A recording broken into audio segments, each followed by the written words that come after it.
Hello à tous, j'espère que vous allez bien. Nous sommes le dimanche 21 mai et nous allons parler des dangers de l'AI. Pourquoi les dangers de l'AI ? Tout simplement parce qu'il y a 5 mois en arrière, donc début janvier, fin décembre si je ne me trompe, j'avais fait un podcast sur ChatGPT en quelque sorte vantant les mérites de cette nouvelle plateforme. Sauf qu'avec beaucoup de recul et avec beaucoup de réflexion et d'informations à ce sujet, je pense que je vais revenir sur mes mots. Je vais pas parler seulement que de ChatGPT, je vais parler des outils AI qui sont en train de se développer en long et en large partout dans le monde, pas seulement qu'aux États-Unis. Et surtout, je vais aussi m'expliquer pourquoi je reviens sur mes mots alors que en janvier, quand j'en parlais, j'étais juste super ravie. Je pense que je l'avais aussi un peu fait la tête chaude quand j'avais fait le podcast parce que c'était révolutionnaire. Et à ce moment-là, je sentais, en quelque sorte, que ça allait un peu marquer le début d'une nouvelle ère. Comme Internet quand il est arrivé, comme les voitures quand elles sont arrivées dans le monde, quand les premiers ordinateurs sont arrivés dans les foyers, c'est exactement la même chose. Pour moi, je me suis dit, ok, ça fait 20-30 ans, on va dire, en quelque sorte, qu'il n'y a pas quelque chose de, je dirais pas de nouveau, mais il n'y a pas une nouvelle technologie qui a révolutionné le monde, mis à part Internet et les réseaux sociaux. Là, voilà, il y a ChatGPT qui est sorti et c'est révolutionnaire et ça va marquer le monde et c'est en train de marquer le monde dans le bon et le mauvais sens, comme toute chose, vous me diriez. Donc, pourquoi en parler ? Alors, parce que je pense que notre génération, spécifiquement, ne se rend pas du tout compte de ce qui est en train de se développer.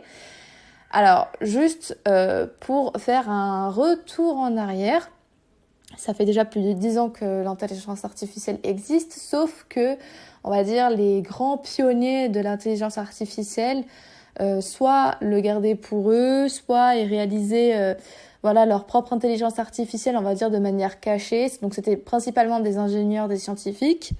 Et à l'époque, quand ça a été mis en place, les créateurs qui sont notamment, on va dire, chez Google, chez Microsoft, n'ont pas voulu le diffuser au grand public de peur justement des différentes menaces et des différentes craintes qui pouvaient se développer. Sauf que les dés ont été rejoués à partir du moment où ChatGPT est sorti et que du coup, là, comme c'est accès en libre service au public et du coup à n'importe qui, même si me diriez-vous, il y a eu ChatGPT 2, il y a ChatGPT 3, il y a ChatGPT 4 qui se sont développés et qui sont payants. Mais ChatGPT, la première version, est toujours gratuite et elle est toujours disponible à n'importe qui dans le monde.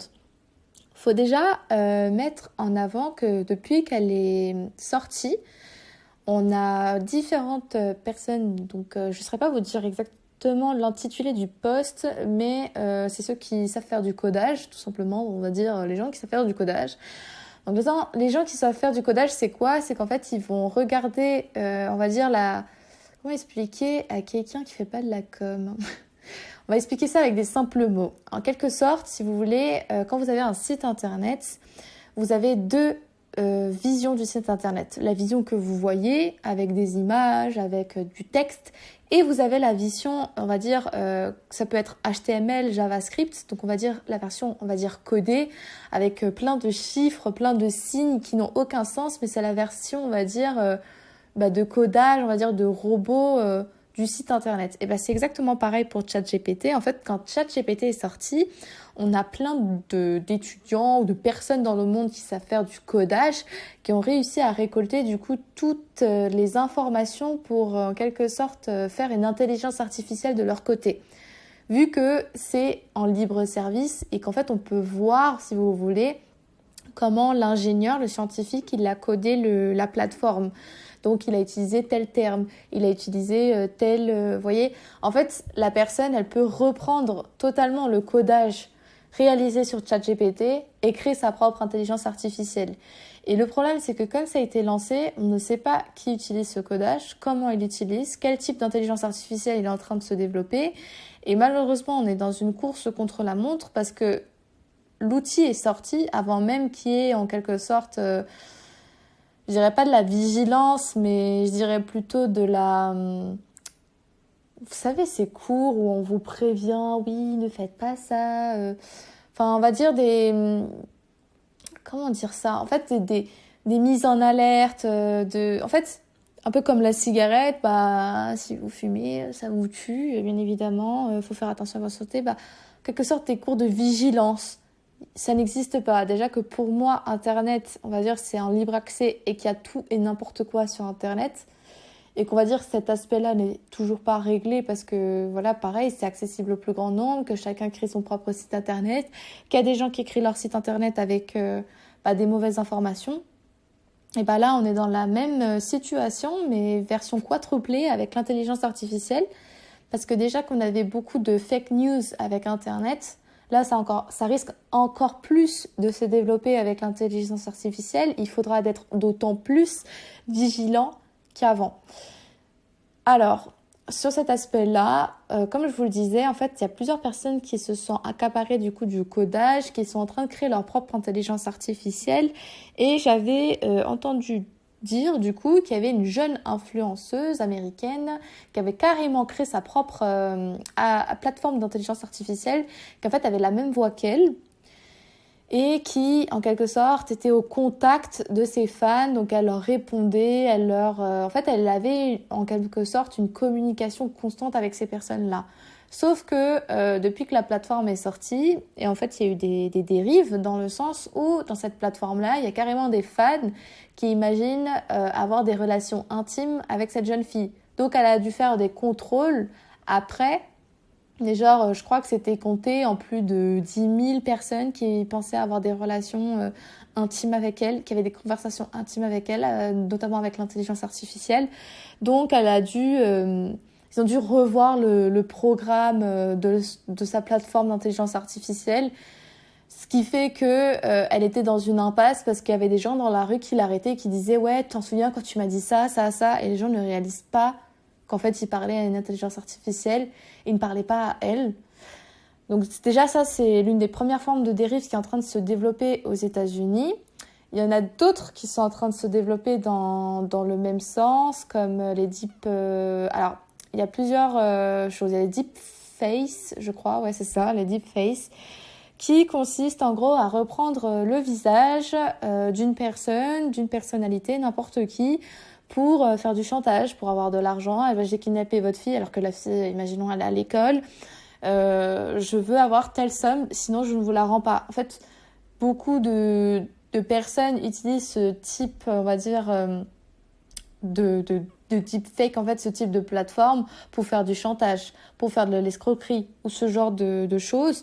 Pareil, on a aussi les voix qui sont reprises. Là, il n'y a pas plus longtemps, je crois déjà il y a 2-3 mois, il y avait une histoire pareil aux States où en gros ils avaient repris la même voix que Drake et qu'un autre rappeur américain, je ne saurais pas vous dire, mais en gros ils avaient réussi à reprendre les deux voix, à faire une musique qui est devenue virale où il y avait eu plus, je crois, de 10 millions d'écoutes et en fait c'était une intelligence artificielle, pareil, qui avait fait la musique. Et en fait, ce genre de choses qui est en train de se développer, concrètement, en fait, il y a plusieurs questions qui se posent sur le fait que si ce genre de souci arrive, ce genre de problème se met en place, quelle est la faute? Est-ce la faute du robot? Est-ce la faute du concepteur? Est-ce la faute de la personne qui possédait à ce moment-là l'outil qui a posé la question? Et en fait, sur cet aspect-là, c'est très très flou parce que comme, on va dire, cet outil est sorti et il n'y a pas eu de règles en fait qui a été mise en place, il n'y a pas eu de vigilance, on va dire, voilà, en quelque sorte, des cours pour alerter ce genre d'outils, en fait, il n'y a même pas encore de loi et de droits qui ont été mis en place. Donc, c'est-à-dire qu'aujourd'hui, si, imaginons quelqu'un crée une intelligence artificielle, qu'elle diffuse des mauvaises informations, on n'est même pas sûr qu'elle soit, on va dire, punie par la loi, parce que c'est le terme exact à adopter, parce que cet aspect-là est encore flou. On ne sait pas à qui est responsable, en fait, de la chose. Ce qui rend, on va dire, l'information compliquée, on va dire, de retracer, on va dire, quelle est la faute, quelle est la personne responsable de ce type de souci, en fait, devient extrêmement compliqué. Et au-delà de ça, au-delà de tous ces outils qui sont en train de se développer, parce que en fait, nous, on a des informations sur ChatGPT 4, ChatGPT 5, qui va sortir prochainement, mais on n'a pas d'informations sur les autres outils d'intelligence artificielle qui sont en train de se développer. Oui, il y en a qui sont régulés ou pas, mais la plupart ne sont pas régulés, la plupart sont en train de sortir, et nous ne savons même pas encore si certaines personnes en fait ne vont pas utiliser ces outils pour en faire des armes de guerre. En fait, vous allez me dire, tu exagères, mais je n'exagère vraiment pas. Il y a déjà pas plus d'il y a 2-3 mois, ils évoquaient le fait qu'ils avaient utilisé notamment des... Alors ça va, c'est pas ça va, mais ils avaient utilisé des drones et qui voulaient les remplacer par des outils d'intelligence artificielle pour la guerre entre l'Ukraine et la Russie. Et qu'en l'occurrence, ils avaient réussi à capter avec le drone un soldat russe. Qu'ils avaient dit, si tu ne viens pas auprès de l'armée ukrainienne, nous te tuons. Parce qu'en fait, le drone peut capter, grâce à la reconnaissance faciale, où est la personne, comment elle se déplace. Et du coup, ça pose beaucoup de questions de niveau éthique et du niveau de liberté et de niveau aussi d'information. C'est-à-dire que déjà, en Chine, on a déjà des caméras qui reconnaît des visages et qui arrivent à vous dire l'âge, le nom, le prénom, les centres d'intérêt, son compte bancaire. En fait, des informations extrêmement précises, extrêmement, on va dire, personnelles. Et que en Chine, il y a vraiment une mentalité dans le sens où si votre compte est dans le négatif, si vous êtes divorcé, en fait, si vous n'êtes pas une personne qui, on va dire, rentre dans les cases, en fait, vous êtes complètement dissocié de la société. Vous ne pouvez même pas candidater à certains postes. On ne vous accepte même pas. Et du coup, on est dans une quête permanente du perfectionnisme, alors que l'humain, nous le savons très bien, n'est pas parfait. Clairement, il faut se le dire. Il n'est pas parfait, il a des qualités et des défauts. Mais en fait, c'est-à-dire qu'on risque en fait de rentrer dans une dans une réalité qui est totalement virtuelle, qui n'est totalement pas du tout humaine. Et comme on est dans une société qui, à mon sens, est dans la surconsommation,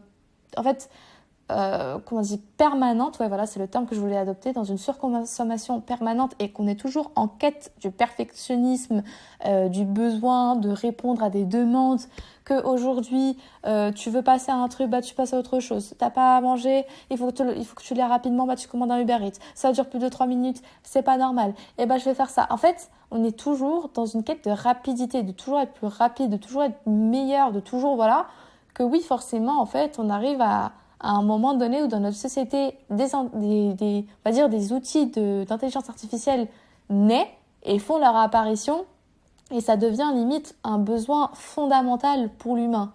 Mais ne deviendrait-on pas soumis de nos propres créations ? Je m'explique. C'est-à-dire que là, dernièrement, les pères fondateurs de l'intelligence artificielle, notamment, il faudrait que je retrouve son nom, mais l'un des pères fondateurs, en tout cas, de l'intelligence artificielle qui travaillait chez Google depuis plus de 10 ans, vient de partir récemment parce qu'il a signé une pétition, notamment sur les dangers liés à l'AI. Et il a voulu, en quelque sorte, ralentir, on va dire, les différentes informations qui sont en train de se créer et que malheureusement, il ne peut pas stopper parce que là, on est vraiment dans une accélération qui ne s'arrête pas. Voilà, alors je vais vous trouver tout de suite le nom. Il s'appelle comment ? Je trouve pas. Peut-être que c'était dans l'article du 20 minutes, ou peut-être pas. Peut-être que c'était dans un autre article. Bon, je vous le trouve pas. Mais c'était vraiment assez intéressant. En tout cas, au-delà de ce père fondateur, on va dire, de l'intelligence artificielle, il y a un prénom, en tout cas, que je connais, qui est connu du plus grand public, qui est du coup Steve Jobs et Bill Gates aussi, qui essaierait aussi de ralentir, on va dire, l'avancée sur l'intelligence artificielle parce que ça se développe beaucoup trop rapidement et qu'en plus de cela, il y a des vraies questions qui se posent. Voilà, ils sont en train de voir carrément pour que l'intelligence artificielle remplace les morts, oui. Oui, vous avez bien entendu, pour remplacer les morts. Alors, ça consisterait en quoi? Ça consisterait en fait à faire en quelque sorte un avatar en reprenant les voix et en reprenant les différentes informations personnelles de la personne qui est morte et en quelque sorte, je dirais pas d'imaginer, mais en fonction de son caractère, de son tempérament, de sa façon de penser, de sa façon de voilà.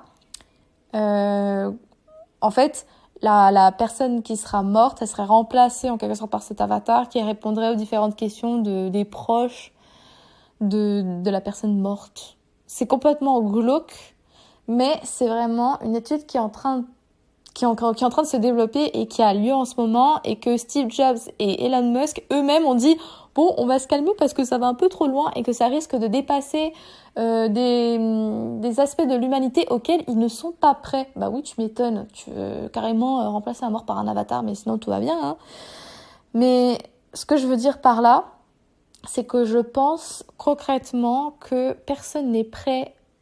Moi-même, je ne suis pas prêt et pourtant je suis consciente de certains dangers, mais je pense qu'il y a certaines informations auxquelles nous n'avons pas encore accès, ce qui est normal parce que forcément on y aura accès dans, je sais pas, on va dire 4-5 ans, mais qu'on va dire les grands scientifiques, les grands ingénieurs qui travaillent déjà sur les intelligences artificielles ont accès.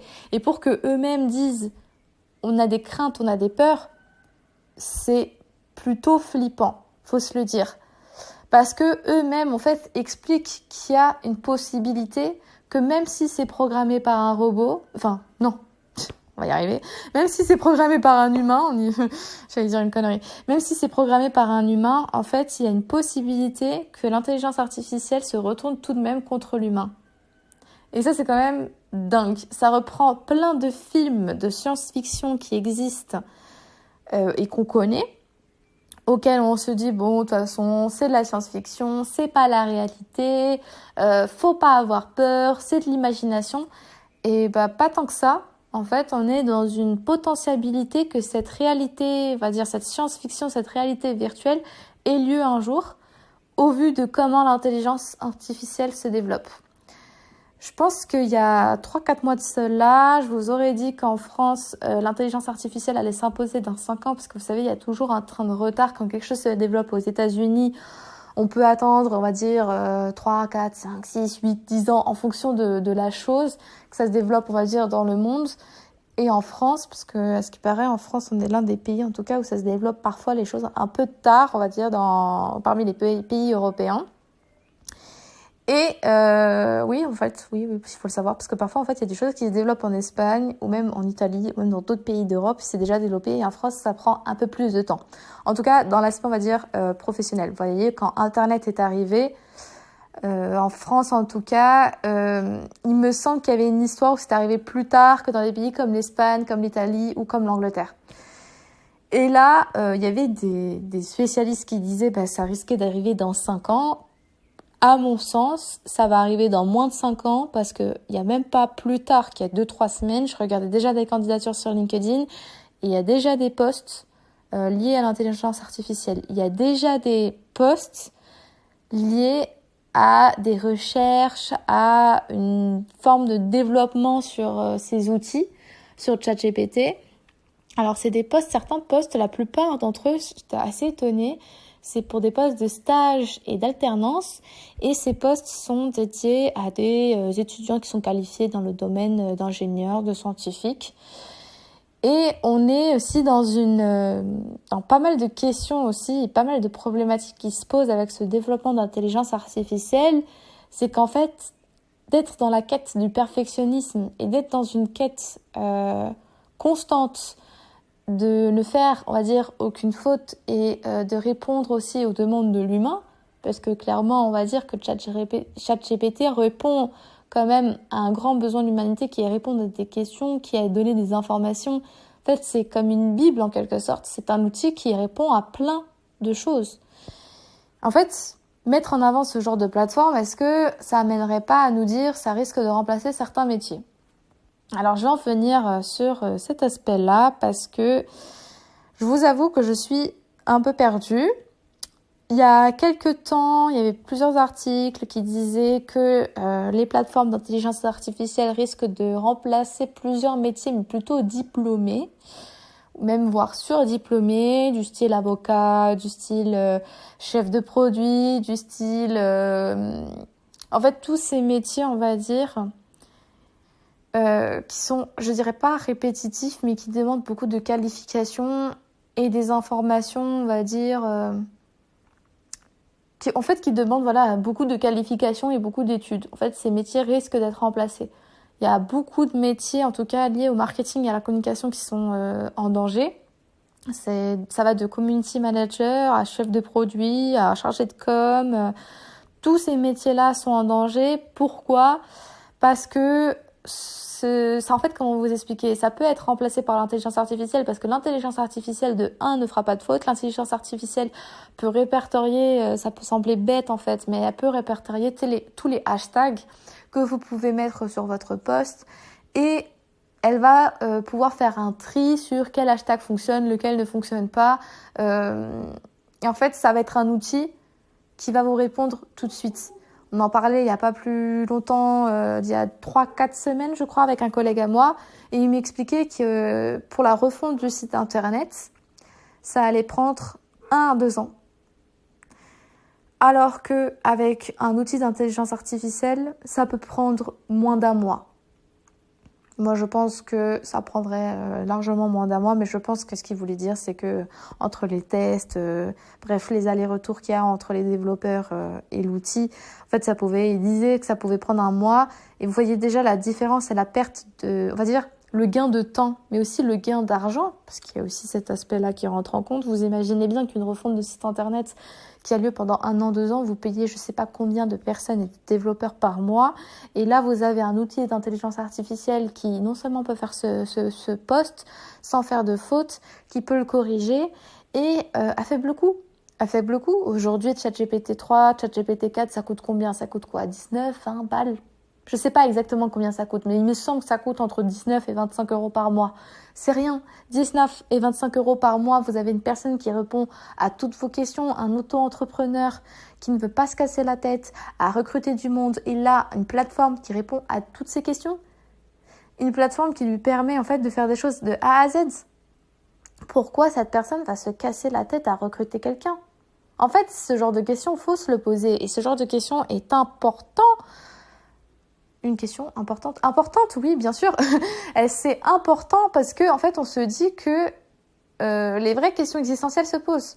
Pas plus tard, déjà qu'il y a 1 mois, on avait des professeurs carrément qui venaient en cours, ils nous disaient, mais en fait, tout ce que vous êtes en train d'apprendre ne sert strictement à rien parce que ça va être remplacé par l'intelligence artificielle. Et t'es là en mode, gros connard, c'est ma dernière année d'alternance, merci de me dire ça, quoi. Sauf qu'on peut pas prévoir les choses. Vous imaginez bien que tous les postes en fait qui étaient liés à l'usine, ça a été remplacé par des robots et ainsi de suite. Alors certains diront que les nouvelles technologies permettent de créer de nouveaux postes, sauf que entre nous, on va dire que les métiers qui sont répétitifs sont déjà remplacés par les robots. Les métiers qui sont diplômés risquent aussi d'être, on va dire, remplacés par des robots.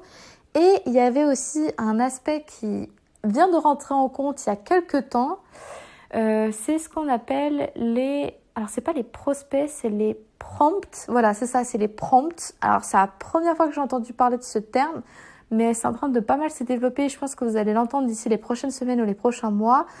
Qu'est-ce qu'un prompt ? Un prompt, en fait, c'est la manière de parler à une intelligence artificielle. C'est-à-dire que tu dois utiliser certains termes et en fonction des termes en fait que tu utilises, il va plus ou moins bien répondre à ta question et de manière, on va dire, précise.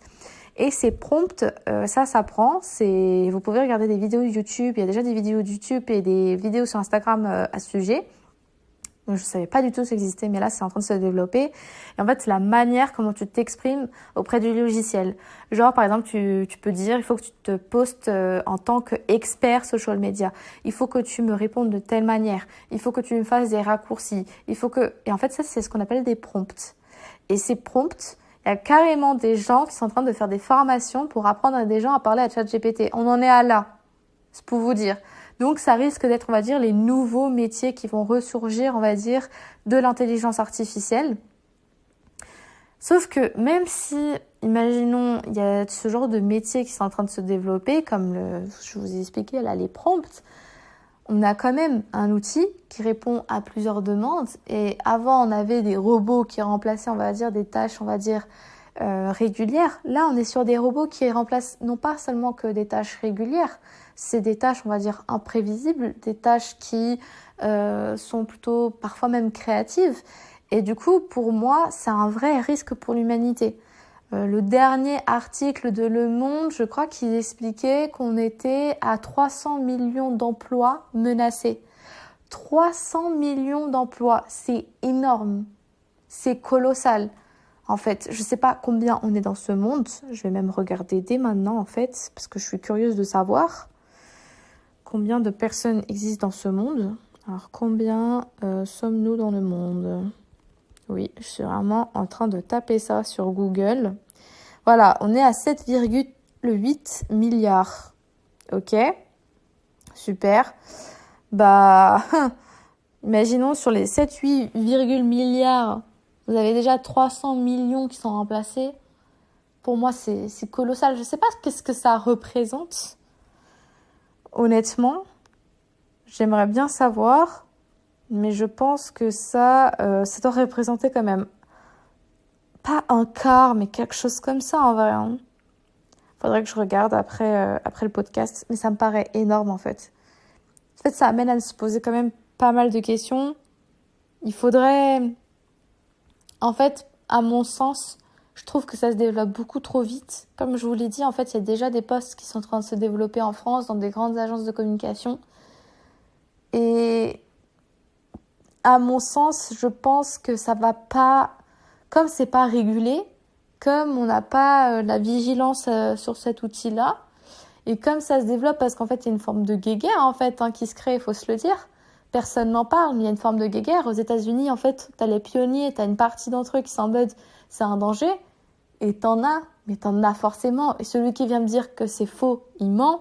Il y en a forcément dans ces pionniers qui sont en train de créer des nouveaux outils en lien avec l'intelligence artificielle et qu'ils en ont contrement rien à foutre du danger. Ils en ont rien à foutre du danger. Parce que si ils en avaient spécifiquement quelque chose à foutre, ils feraient attention, ils mettraient en place quelque chose, une forme de vigilance.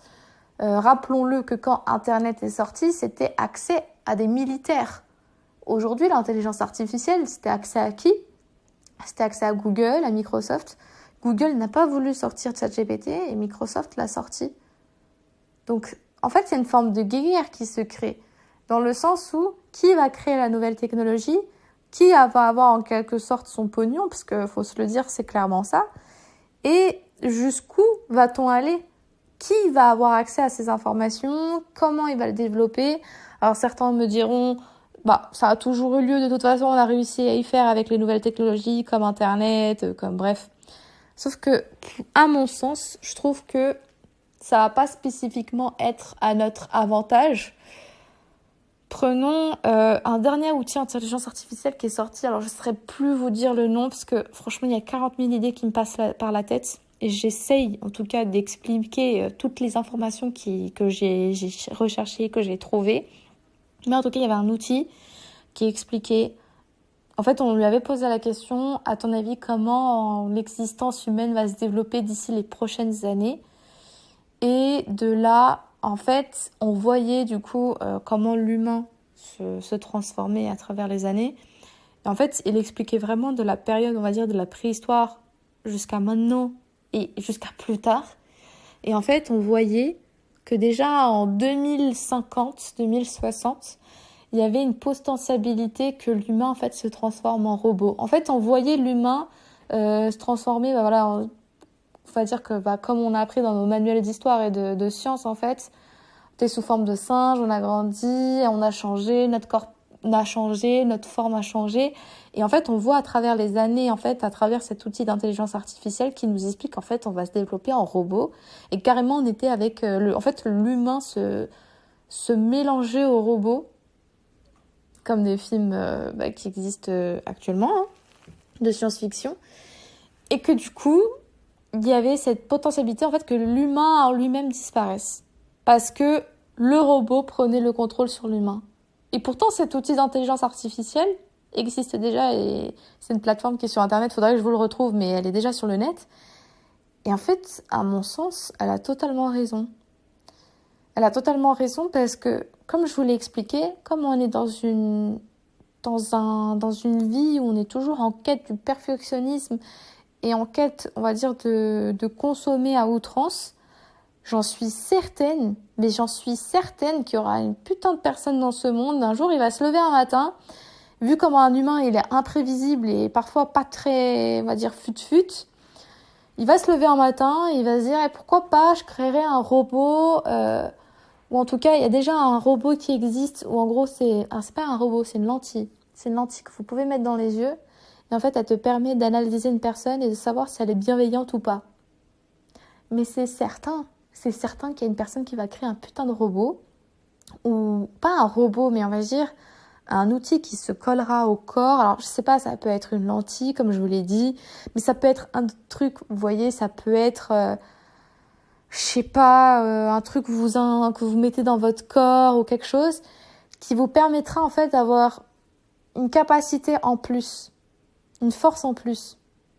En fait, il y a même une potentialité à mon sens. Vous voyez, quand on rigole et qu'on regarde des films qui ont des super pouvoirs, mais c'est certain qu'il va y avoir un putain de gars qui va penser, qui va se dire, je vais utiliser l'intelligence artificielle comme un outil avec l'humain auquel je pourrais, je sais pas, avoir des super pouvoirs. Mais c'est certain que ça va exister, que ça va se développer. Et là, j'en suis sûre, il y en a plein, ils vont m'écouter, ils vont dire, complètement starbé, mais je vous jure que c'est sûr que ça va se développer et qu'il y a déjà des spécialistes américains qui en parlent et que malheureusement, il n'y a rien qui est mis en place. Il n'y a pas de vigilance, il y a rien.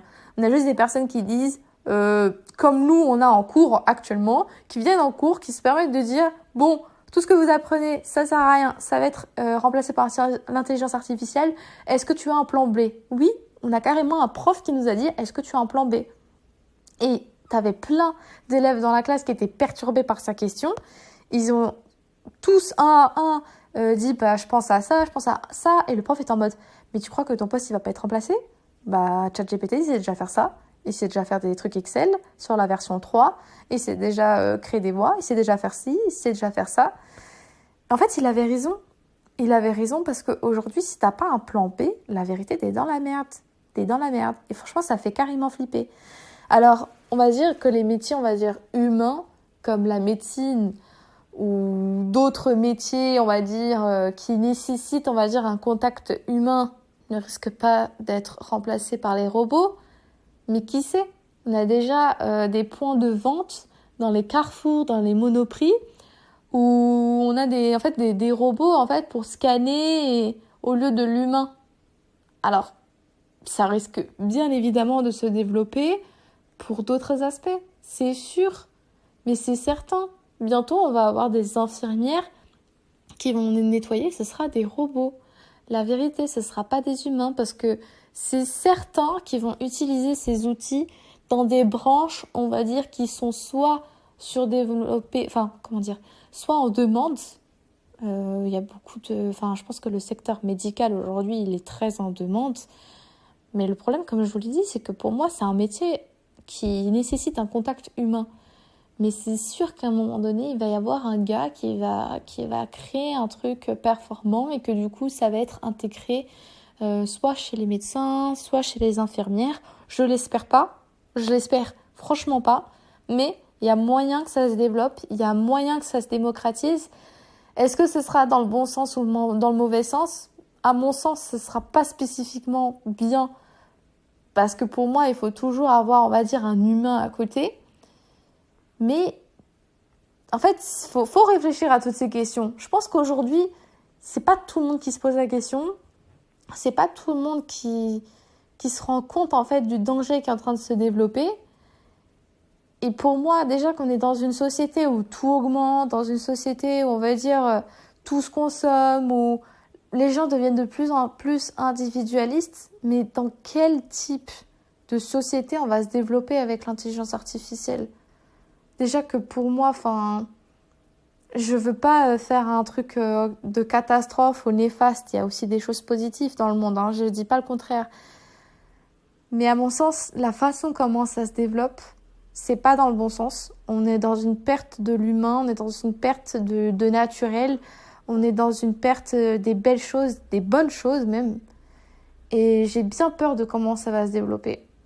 Voilà, je pense que je vais m'arrêter pour aujourd'hui à ce sujet. Voilà, je suis pas une spécialiste dans le domaine, mais je pense avoir inscrit tous les points clés qui me venaient en tête. Voilà. N'hésitez pas aussi à me donner votre avis à ce sujet. On se rejoint sur le compte Instagram Joie de la râleuse. Et à bientôt!